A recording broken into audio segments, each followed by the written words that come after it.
Hey everyone, and welcome to The Explainer. Today, we're going to unpack the incredible story of that little green robot that, well, kind of took over the world. This is the story of Android. So, to kick things off, let me ask you a question. What do you think is the world's most popular open-source mobile operating system? You know, the one that's running on billions of devices, from the phone in your hand to your TV, maybe even your car. If you guessed Android, you are absolutely right.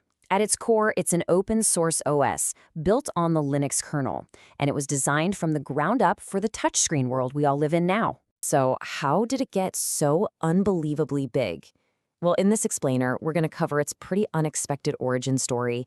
We'll look at the secrets behind its massive explosion in popularity, take a fun, sweet trip through its version history, see just how far its reach goes, and finally, think about what its open future might look like. Okay, let's start at the very beginning, with an origin story that might actually surprise you.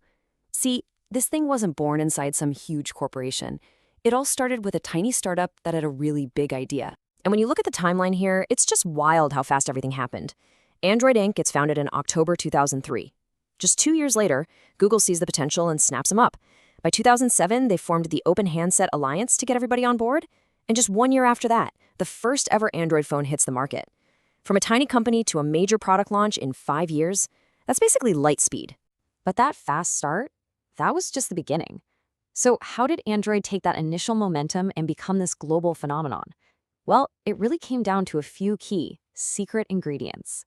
You know, it wasn't just about having a good OS. The real genius move was making it open source. This meant any company, Samsung, Motorola, you name it, could grab it, tweak it, and put it on their phones for free.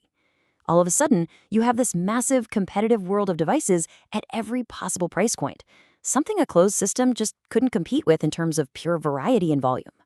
And it wasn't just a win for the manufacturers. For us, the users, the features were just awesome. It gave us power that other platforms didn't. You could customize your phone with widgets, you could actually multitask with apps running in the background, and its notification system was second to none. Then you mix in that deep integration with Google's services and a massive app store. Yeah, that's a recipe for success. All right, now for a bit of fun. For years, one of Android's most charming trademarks was its naming system. So let's take a quick, delicious journey through its version history. This was the dessert era, running from 2009 to 2018. Every major update was named alphabetically after some kind of sweet treat. And think about how foundational these updates were.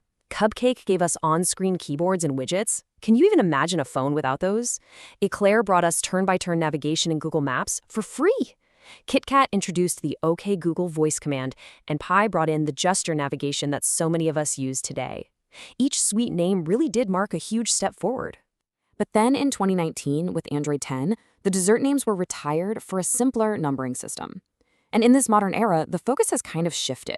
We've seen huge leaps in the user experience, like system-wide dark mode, that massive design overhaul with Material U in Android 12, and the steady, constant push for better privacy, better security, and better efficiency with every single release.